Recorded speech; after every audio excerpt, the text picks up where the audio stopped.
Me alegra mucho. ¿Recuerda esto un juego de damas chinas cuando ya está avanzado? ¿Cómo es un juego de damas chinas cuando ya está jugado? Todos dispersos y con huecos, ¿no es cierto? Entonces, ¿qué les parece si, aprovechando que hace frío, nos arremontamos un poquito más? Entonces, ¿qué tal si avanzamos un poquito más adelante, por favor? Los que están en la parte de atrás. Para hacer calor. Eso, para hacer más calorcito humano, eso, más calorcito humano, de familia. Eso, vengan, vengan, por favor, más adelante, más adelante. Muy bien, mientras se van acercando mis hermanos, eso, vamos acercándonos. El resto, mientras tanto, vamos abriendo nuestras Biblias, nuestros cuadernitos de apuntes. Avancen, hermanos, avancen, sigan el puestito. Sigan, por favor, no se queden ahí en el pasillito. Eso, salúdense, muy bien, venga, hasta ayuda para saludarse, conocerse, reconocerse. Listo. Por favor, mis hermanos, acompáñenme en una oración para empezar, por favor.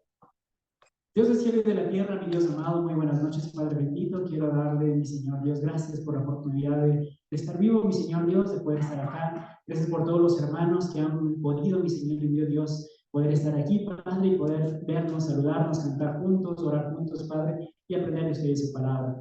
Queremos orar también por los hermanos que están en casa, mi Señor Dios, a través de las redes, Padre. Gracias, mi Señor Dios, por la vida de cada uno de ellos y por los hermanos que están en alguna otra actividad, que igual sea usted quien nos cuide y los proteja. Queremos orarle también, Padre, mi Señor Dios, especialmente por la salud de la señora Jenny, mi Señor Dios, la mamá de nuestra hermana Angie, Padre, que va a ser operada el día de mañana, Padre, que usted esté en las manos de los médicos, mi Señor Dios, que sea usted dirigiendo la operación, Padre, y que sea usted, mi Señor Dios, quien sane, mi Señor Dios, y que nos permita disfrutar mañana de buenas noticias, gracias a usted y a su poder, Padre. Gracias, Padre Santo, bendiga este tiempo, que esté usted, por favor, hablando, en nombre de Cristo Jesús, yo hoy le agradezco. Amén. Amén. Bueno, mis hermanos, el día de hoy vamos a tener una clase, vamos a estudiar un poquito acerca de Juan 6, pero antes quería leerles una porción de un libro que me prestaron, o más bien que me pasaron recientemente, y creo que me ayuda mucho, me ha ayudado mucho en este tiempo. Y dice este libro, esta porción dice: ¿cómo podrías describir el día más oscuro de tu vida?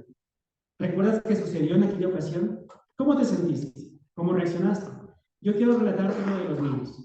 La reunión había comenzado ya, había estado nervioso y un tanto ansioso por casi toda la tarde a causa de las malas noticias de la semana anterior. Mi dolor de cabeza era intenso, pero no más que mi corazón sentía. Lo que estaba a punto de tratar con la iglesia era hasta ese momento lo más complicado que había enfrentado en mi liderazgo. Todo había comenzado varias semanas atrás, cuando tuve una plática con un miembro soltero de la congregación que no estaba de acuerdo con la enseñanza bíblica de no tener relación de noviazgo o matrimonio con un no creyente.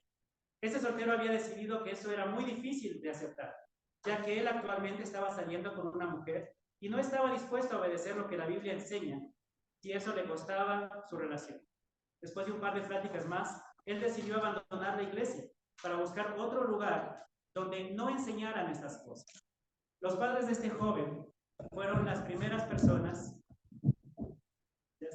que se bautizaron cuando fue el servicio inaugural de la iglesia hace un par de años.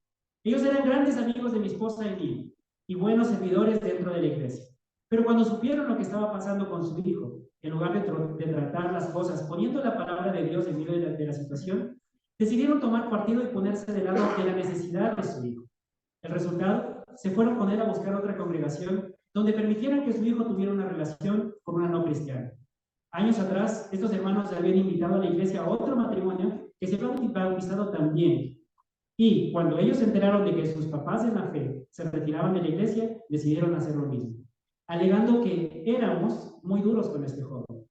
Pero esto no paró ahí. Por esos días, otro matrimonio que tenía algún tiempo de no estar muy fuerte en la fe y que tenía cierta amistad con las otras dos parejas, supieron lo que estaba pasando y encontraron la excusa perfecta para también dar marcha atrás en su decisión de ser discípulos fieles toda la vida. ¿Qué opinan de esta partecita? Fuerte, ¿no es cierto? Interesante. Y bueno, este libro lo escribió un hermano discípulo de otro país que estaba dirigiendo una misión hace muchos años, ¿no? ¿Y qué tiene que ver todo esto? Lo vamos a ver cuando acabemos de ver el estudio del día de hoy. Acompáñenme a Juan 6, por favor. Acompáñenme a Juan 6. La clase del día de hoy se llama Con la mirada en Jesús. Entonces, vamos a Juan 6 y vamos a leer bastantes escrituras. Entonces, vamos a la primera parte. Juan 6, desde el versículo 1. Dice la escritura. Yo voy a estar leyendo en la versión Nueva Traducción Viviente. Juan 6, 1 dice: Después Jesús cruzó al otro lado del mar de Galilea, conocido también como el mar de Tiberias. Una gran multitud siempre lo seguía a todas partes, porque veían las señales milagrosas que hacía cuando sanaba a los enfermos. Entonces Jesús subió a una colina y se sentó allí, rodeado de sus discípulos. Ya era casi el tiempo de la celebración de la Pascua judía. Enseguida Jesús vio que una gran multitud venía a su encuentro. Dirigiéndose a Felipe, le preguntó: Felipe, ¿dónde podemos comprar pan para alimentar a toda esta gente? Lo estaba poniendo a prueba, porque Jesús ya sabía lo que iba a hacer. Felipe contestó: aunque trabajáramos meses enteros, no tendríamos un dinero suficiente para alimentar a toda esta gente. Entonces habló Andrés, el hermano de Simón Pedro. Aquí hay un muchachito que tiene 5 panes de cebada y 2 peces, 2 pescados. ¿Pero de qué sirve ante toda esta multitud? Jesús dijo: díganle a todos que se sienten. Así que todos se sentaron sobre la hierba y la ladera. Solo contando a los hombres sumaban alrededor de 5,000. Luego Jesús tomó los panes, dio gracias a Dios, los distribuyó entre la gente. Después hizo lo mismo con los pescados y todos comieron cuanto quisieron. Una vez que quedaron satisfechos, Jesús les dijo a sus discípulos: ahora, junten lo que sobró para que no se desperdicie nada. Entonces ellos juntaron las sobras y llenaron 12 canastas con los restos de que la multitud había dejado después de comer a los 5 panes de cebada. La gente, al ver la señal milagrosa que Jesús había hecho, exclamó: no hay duda de que este es el profeta que esperábamos. Cuando Jesús vio que estaban dispuestos a hacerlo rey a la fuerza, se escabulló hacia las colinas él solo. Y vamos a parar hasta ahí, vamos a leer una gran parte del capítulo 6. Pero ¿qué tenemos aquí? Tenemos aquí a un Jesús que ha estado haciendo señales milagrosas junto con sus discípulos. Ellos se habían encontrado, se habían ido hacia el mar de Galilea. Pero algo que sorprende aquí es que dice que había una gran multitud que lo seguía a todos lados. Y más abajo vemos que solo contando los hombres contaban 5,000 personas. ¿Te imaginas cómo sería para Jesús andar con sus 12 discípulos y atrás de él, a cada ciudad que iba, llegaban unas 5,000 personas aproximadamente?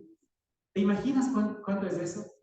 ¿Te imaginas que algún día hiciéramos, digamos, vamos a hacer una campaña evangelística de Iglesia Cristo Internacional en la Carolina? Invitamos y llegan 5,000 personas. ¿Cómo te sentirías? ¿Qué pensarías?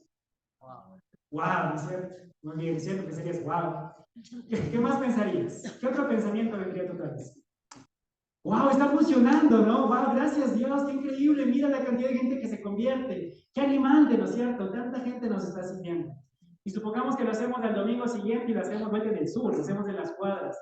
Y otra vez llegan 5,000 personas. ¿Qué dirías, no? ¡Qué poderoso está haciendo Dios! Se está moviendo poderosamente, ¿no? Y seguro estarías muy animado. Posiblemente así también estaban los discípulos de Jesús, ¿no? Viendo cómo llegaba tanta gente. Aunque claro, el problema y la preocupación llegó cuando Jesús les dijo: pues hay que darles de comer. Ahí estuvo complejo, ¿no? Cuando invitamos gente a la charla a nuestra casa, nos toca, es como mucho corazón, ¿no? Pero toca preparar, ¿no es cierto? Toca preparar lo que no preparamos nunca, pero vamos a preparar algo bonito, ¿no es cierto? O algo rico. Pero imagínate alimentar a 5,000 personas. Ahora, claro, nosotros ya conocemos, Dios hizo algo grande, ¿no? Y Dios mostró que no se trata del dinero, de lo que tengamos materialmente. Se trata de que Él puede cubrir las necesidades espirituales y también las necesidades físicas de esta gente. Pero ¿qué pasó con la gente? La gente, ¿qué es lo que quiso hacer con Jesús cuando vio esa señal milagrosa? Hacerlo rey, ¿no es cierto? Si vinieron Jesús y dijeran: hagámoslo presidente, Él nos va a dar comida, ¿no es cierto? Él nos dio comida, Él nos va a dar trabajo, nos va a dar comida, nos va a dar muchas cosas, ¿no es cierto? Entonces la gente quiso obligarlo a ser rey. Pero desde luego, esa no era lo que Jesús quería. Ellos no estaban entendiendo realmente cuál era la visión de Jesús. Seguían a Jesús, pero no lo escuchaban a Jesús. Y vamos a ver por qué digo esto. Vamos un poco más adelante, al versículo 27. Dice: al día siguiente la multitud que se había quedado en la orilla, una cosa que pasó aquí, en la noche Jesús mandó a sus discípulos en la barca, que los alcanza después también, y se fueron a otra ciudad sin avisar a nadie, ¿ok? Entonces, ahora sí, versículo 22. Al día siguiente la multitud que se había quedado en la otra orilla del lago se dio cuenta de que los discípulos habían tomado la única barca y que Jesús no había ido con ellos. Varias barcas de Tiberias arribaron cerca del lugar donde el Señor había bendecido el pan y la gente había comido. Cuando la multitud vio que ni Jesús ni sus discípulos estaban allí, subieron a las barcas y cruzaron el agua hasta Capernaum para ir en busca de Jesús. Lo encontraron al otro lado del agua y le preguntaron: Rabí, ¿cuándo llegaste acá? Jesús les contestó: les digo la verdad, ustedes quieren estar conmigo porque les di de comer, no porque hayan entendido las señales milagrosas. No se preocupen tanto por las cosas que se echan a perder, tal como la comida. Pongan su energía en buscar la vida eterna que puede darles el Hijo del Hombre, pues Dios me ha dado su sello de aprobación. Y estas personas dijeron: nosotros también queremos realizar las obras de Dios. Contestaron: ¿qué debemos hacer? Y vamos a quedarnos un poquito hasta ahí. Tenemos a esta multitud que está siguiendo a Jesús, pero Jesús conoce sus intenciones y le dice: ustedes no me están siguiendo porque realmente entendieron lo que es. Ustedes lo que quieren es que les dé de comer. ¿Alguna vez te ha pasado eso? ¿Te ha pasado que has invitado a alguien a comer y después de repente siempre aparece? ¿Te ha pasado alguna vez? Alguien por ahí, ¿no es cierto? Alguna vez ha pasado, ¿no? Bueno, a Jesús le pasó, nos dio de comer a esta gente y lo seguía. Pero lo interesante aquí es que Jesús los confronta. Ve una necesidad en ellos y les dice: ¿por qué me estás siguiendo? ¿Cuál es tu motivación para esto? Yo quiero que te preguntes si la mirada en tu cristianismo todavía sigue siendo Dios o ha dejado de ser. ¿Tu mirada sigue siendo Jesús o ha dejado de ser Jesús? ¿Por qué te hiciste discípulo? ¿Quién me puede decir? Alguien que levante la mano y diga: ¿por qué se hizo discípulo? Hay varios discípulos aquí, ¿no es cierto? ¿Quién nos puede compartir por qué se hizo discípulo? A ver. Manitos arriba. ¿Alguien por ahí? A los universitarios les voy a contar, les pido un número y les toca, ¿no es cierto? ¿Alguien no? ¿Voluntariamente? Bueno, en mi caso, yo había conocido la iglesia cuando era soltero, pero cuando me casé, pues cambiaron y había problemas. Y la verdad, yo no quería vivir, no quería que acabe en el matrimonio. Por eso busqué nuevamente con mi esposa de Dios. Ok, muchas gracias. Y correcto, ¿no? Buscamos a Dios por algo, ¿no es cierto? Tal vez igual que estas personas, por alguna necesidad. Pero tal vez la diferencia es que en algún momento llegamos a entender que a quien tenemos que ver es a Dios. Más que es, Él puede hacer muchas cosas en nuestra vida, sí. Pero lo importante, lo que es que lo escuchemos a Él, que lo sigamos a Él, que Él sea nuestro ejemplo. ¿Sí? Quiero preguntarte si esa todavía es tu mentalidad. Si todavía estás enfocado en Dios, en Jesús. Si haces las cosas y vives como discípulo, ¿por qué? Porque sigues siguiendo el ejemplo de Cristo. O a veces lo podemos hacer ya porque vivimos tantos años aquí, que ya es una costumbre venir a la reunión. O porque ya no sabemos, ya no nos encontramos allá afuera. O tal vez porque hemos encontrado aquí nuevamente, tenemos tanto conocimiento bíblico o tiempo, que ya tenemos un puesto, ¿no?, de nombre aquí en la iglesia. Y buscamos eso más que realmente buscar el aprender de Dios. O el buscar que Dios nos siga transformando. Entonces, si Cristo estuviera aquí y te preguntara: ¿por qué me buscas? ¿Qué responderías? ¿Todavía te sigo buscando a ti? ¿Quiero aprender de ti? ¿O quiero alguna otra cosa que tú me puedas dar? No sé si estamos hasta ahí y me están entendiendo, más o menos. Okay, bueno, eso fue lo que pasó con esta gente, ¿sí? Pero lo bueno es que esta gente al menos tiene, cuando Jesús lo confronta, tiene el buen corazón de decir: bueno, queremos también hacerlo, a ver, pero explícanos. Entonces Jesús le responde, más abajo, dice, versículo 29. Jesús les dijo: la única obra que Dios quiere que hagan es que crean en mí, en quien Él ha enviado.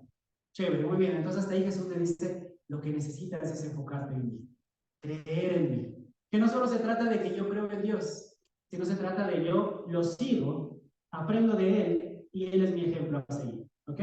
Pero es lo que les dice Jesús. ¿Qué responden estas personas? Versículo 30. Si quieres que creamos en ti, le respondieron, muéstranos una señal milagrosa. ¿Qué es lo que puedes hacer? ¿Qué pasó ahí? Ya hubo un cambio, ¿no es cierto? Estos no eran los mismos que habían comido el día anterior los panes y el pescado, y que los seguían porque habían visto las señales milagrosas. Pero cuando Jesús los confronta y les dice: ¿por qué me estás siguiendo? Y la razón para seguirme es que puedas realmente creer en mí y que yo sea tu ejemplo. Entonces ellos les dicen, bueno, entonces muéstranos otra señal para que podamos creer en ti. ¿Cuál es el problema? Esta gente no estaba enfocada en Jesús. Y lo que vamos a estudiar el día de hoy es qué es lo que pasa cuando alguien no tiene la mirada puesta en Jesús. ¿Qué fue lo que pasó? Esas personas tuvieron, ¿cómo calificarías la actitud de estas personas? ¿Cómo calificarías? ¿Interesados? ¿Cómo más? Muéstranos para que yo crea. Convénceme. Incrédulos, orgullosos, incluso arrogantes. Cuando perdemos la mirada de Jesús, nos volvemos arrogantes, nos volvemos orgullosos. Ya no somos nosotros, ya no preguntamos en qué puedo servir, sino es la iglesia no me está sirviendo en esto, la charla no me está sirviendo en esto, mis hermanos no me están amando, ¿no es cierto? Ya perdimos el rumbo, ya no es en dónde puedo amar, en dónde puedo servir, tienes que convencerme para que yo te sirva, ¿no es cierto? O incluso podemos llegar a un grado de arrogancia tal que podemos pensar, alguien menor en la fe no me puede enseñar. Alguien con menor tiempo o menor conocimiento no me puede enseñar. Y tristemente eso es algo que pasa. Esto es algo que ocurre muchas veces. Mis hermanos, nos volvemos críticos. Empezamos a juzgar todo. No, este ministerio no está funcionando, esta charla no está funcionando, este líder no está funcionando. Y sabemos lo que otros deberían hacer. Pero no vemos como, ok, yo quiero hacer, yo quiero estar, yo quiero apoyar. Lo que he visto muchas veces en mi vida como cristiano es que los que más apoyan son los que menos se quejan. Pero a veces los que más se quejan son los que menos apoyan. Entonces, una muestra de que tu mirada no está en Cristo es que eres crítico, eres orgulloso y eres arrogante. ¿Estamos hasta ahí? Vamos más abajo, más abajo a ver qué pasó con esta gente. Dice, versículos 32. Dice, Jesús les digo la verdad, no fue Moisés quien les dio el pan del cielo, fue mi Padre. Y ahora Él les ofrece el verdadero pan del cielo. Pues el verdadero pan de Dios es el que desciende del cielo y da vida al mundo. Señor, le dijeron, danos ese pan todos los días. Jesús le respondió, yo soy el pan de vida. El que viene a mí nunca volverá a tener hambre. El que cree en mí no tendrá sed jamás. Pero ustedes no me han creído a mí, a pesar de que me han visto. Sin embargo, los que el Padre me ha dado vendrán a mí y jamás lo rechazaré. Pues he descendido del cielo para hacer la voluntad de Dios, quien me envió, y no para hacer mi propia voluntad. Versículo 41, vamos más abajo, dice, entonces la gente comenzó a murmurar en desacuerdo, porque él había dicho, yo soy el pan que descendió del cielo. Ellos se decían, ¿acaso este no es Jesús, el hijo de José? Conocemos a su padre y a su madre. Y ahora, ¿cómo puede decir, yo descendí del cielo? Entonces Jesús les contestó, dejen de quejarse por lo que dije, pues nadie puede venir a mí a menos que me lo traiga el Padre, que me envió, y yo lo resucitaré en el día final. Como dicen las Escrituras, a todos les enseñará a Dios. Todos los que escuchan al Padre y aprenden de Él vienen a mí. No es que alguien haya visto al Padre, solamente yo lo he visto, el Dios que me envió. Así que de verdad, todo el que cree en mí tiene vida eterna. Vamos más abajo, versículos 52. Entonces la gente comenzó a discutir entre sí sobre lo que él quería decir. ¿Cómo puede este hombre darnos de comer su carne? Se preguntaba. Y vamos a quedar hasta ahí. ¿Qué hicieron ahora estas cosas? Primero, no estaban buscando a Jesús para seguirlo, solo para obtener un provecho. Después se volvieron arrogantes y orgullosos, querían que Dios los convenciera. Después, ¿qué hicieron? Según el versículo 41. Volvamos al versículo 41. ¿Qué hicieron? Murmuraban. Empezaron a murmurar, ¿no es cierto? Entonces, una persona que no está enfocada en Dios se vuelve orgulloso y arrogante y luego empieza a murmurar de los demás. ¿Sí? Y esto, mis hermanos, es algo que necesitamos tener mucho cuidado. ¿Qué es murmurar? Según un libro que estaba leyendo, murmurar es el acto cobarde de hablar de alguien a sus espaldas. Veo algo de alguien o alguien me hizo algo y en vez de ir a hablar con esta persona, le puedo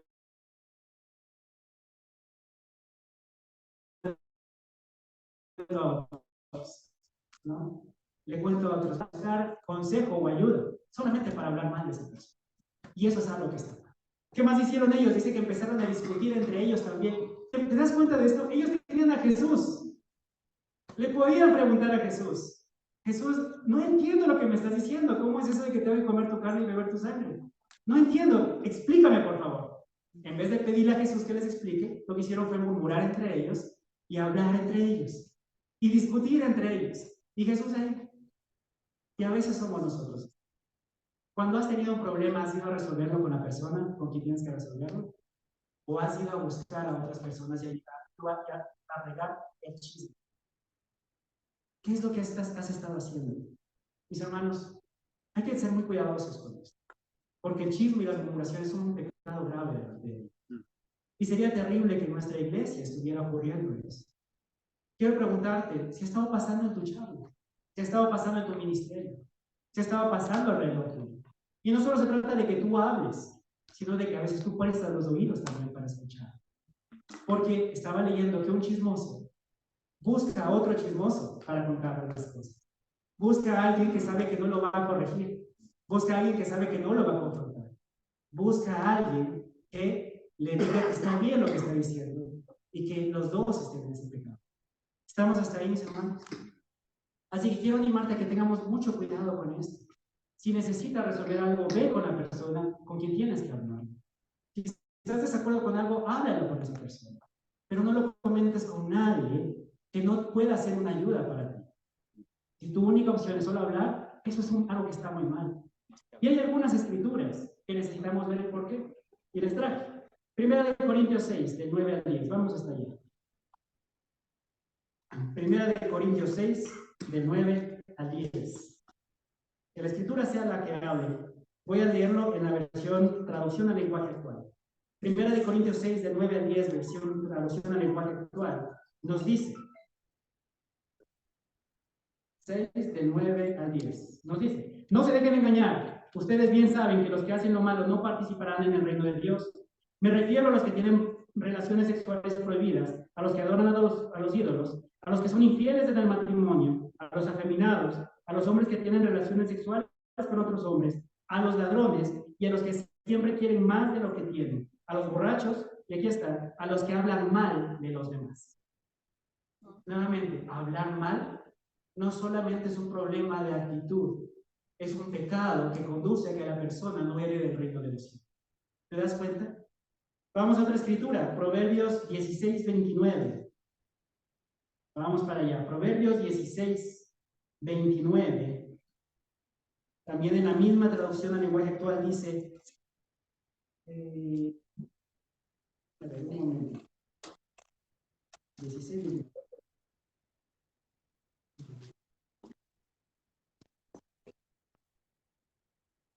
Permíteme un segundito.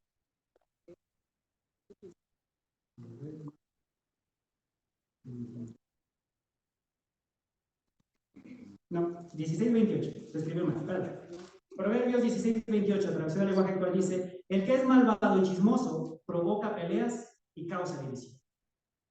Este es otro de los problemas de hablar mal de las personas, que en realidad lo que haces es causar división. Y esto nuevamente, dentro del cuerpo de Cristo, es otro pecado grave también. Entonces no solo es el chisme, sino lo que produce después este chisme. Y vamos a otra última escritura, que está en Tito 3, desde el 9 hasta el 11. Tito 3, desde el 9 hasta el 11. Dice la escritura, pero no te pongas a discutir acerca de tonterías, ni prestes atención a las leyendas que hablan de nuestros antepasados. No te enojes ni te pelees con nadie solo por hablar de la ley de Moisés. Esas discusiones son inútiles y no conducen a nada. Y aquí es lo importante. A los que siempre están peleando en la iglesia, llámales la atención una o dos veces. Si no te hacen caso, apártate de ellos. Puedes estar seguro de que esa gente ha dejado de creer en la verdadera enseñanza y sus propios pecados demuestran que son culpables. Esta misma escritura, en la versión Nueva Traducción Viviente, lo que nos dice es, si entre ustedes hay individuos que causan divisiones, dales una primera y una segunda advertencia. Después de eso no tengas nada que ver con ello. Entonces, el chisme provoca división. Y la escritura dice que quienes provocan divisiones se les advierte una y dos veces, pero la tercera no tengas tratos con eso. ¿Te das cuenta de lo que dice esta escritura? Entonces, quiero animarte, mi hermano, a que seas muy cuidadoso con eso. Necesitamos llegar a una madurez espiritual, incluso como iglesia. Algo que hacíamos antes era veías algo de un discípulo y la pregunta común era, ¿quién es su discipulador o en qué charla está? ¿Cierto? Eso es lo que hacíamos, queríamos que era lo mejor. Pero la escritura que nos dice es que si un hermano ve algo de un hermano, tú vayas y hables. Si tú lo resuelves. Y si no te hace caso, entonces busques a alguien. Pero son cosas en las que necesitamos ir aprendiendo. No sé si estamos hasta ahí, mis hermanos. Ok, entonces, ¿qué produce el desenfoque? Número 1, arrogancia y orgullo. Después, murmuraciones, chismes y finalmente divisiones. ¿Estamos hasta ahí? Vamos a la última parte. Vamos a ir al versículo 60 de Juan 6. Juan 6, versículo 60. Dice, muchos de sus discípulos decían, esto es muy difícil de entender. ¿Cómo puede alguien aceptarlo? Jesús estaba consciente de que sus discípulos se quejaban, así que les dijo, ¿acaso esto los ofende? ¿Qué pensarán entonces si ven al Hijo del Hombre ascender al cielo otra vez? Solo el Espíritu da vida eterna. Los esfuerzos humanos no logran nada. Las palabras que yo les he dado son espíritu y son vida. Pero algunos de ustedes no me creen. Pues Jesús sabía desde un principio quiénes eran los que no creían y también quién lo traicionaría. Entonces les dijo, por eso les dije que nadie puede venir a mí a menos que el Padre me lo entregue. Versículo 66. A partir de ese momento, muchos de sus discípulos se separaron de él y lo abandonaron. Hasta ahí, hermano. ¿En qué terminó esto que empezó con no tener la mirada puesta en Jesús? En que la gente se fue. Abandonaron a Jesús. Entonces, lo que quería esta noche, mis hermanos, es que puedas entender que la gente no se va de un momento a otro porque simplemente pasó. Es un proceso. Es un proceso que empieza cuando dejamos de ver a Jesús y empezamos a ver a las personas. O empezamos de quitar a Jesús del lugar que le corresponde y estamos más bien nosotros. Cuando tenemos un Dios a nuestra medida. Cuando tenemos un Dios que se acomoda a nuestra vida y no acomodamos nuestra vida. Cuando hemos dejado de estudiar las Escrituras y esas convicciones que teníamos cuando nos bautizamos las hemos ido perdiendo y las hemos ido cambiando por convicciones más light, por convicciones más acopladas a la nueva realidad y empezamos a ceder, empezamos a dejar de hacer lo que hacíamos al inicio y ahora tal vez ya no hay diferencia entre nosotros y el mundo y todo empieza ¿por qué? Por dejar de ver a Jesús. Para finalizar, mis hermanos, este camino empieza por dejar de ver a Jesús. Luego viene la arrogancia, el orgullo, la crítica, las murmuraciones, el chisme, las divisiones y finalmente las personas ya se cansan y ya no siguen a Jesús. Ahora, ¿fue Jesús quien nos mandó? No, fue su propia voluntad. Ahora, vamos a ir finalmente al versículo 67. Entonces Jesús, mirando a los 12, les preguntó, ¿ustedes también van a marchar? Y esta pregunta quiero que te la hagas. ¿Estás en este camino? ¿Tú también quieres marchar? ¿Qué le responde ¿Qué le responde Pedro? Versículo 68. Simón Pedro le contestó, Señor, ¿a quién iríamos? Tú tienes las palabras que dan vida eterna. Nosotros creemos y sabemos que tú eres el Santo de Dios. ¿A dónde iríamos, mis hermanos? Si no es a Jesús. Pero quiero animarte a que hagas un análisis de tu vida y pienses si honestamente estás queriendo seguir a Jesús, si Él es tu ejemplo de vida y si realmente estás aprendiendo de Él para dirigir tu vida. Porque si no, todo lo demás es una secuencia de cadenas. Ahora, ¿por qué quería compartir esta clase? Quiero compartir esta clase porque esto es algo que hemos estado viviendo. Esto es algo que estaba pasando en nuestra vida.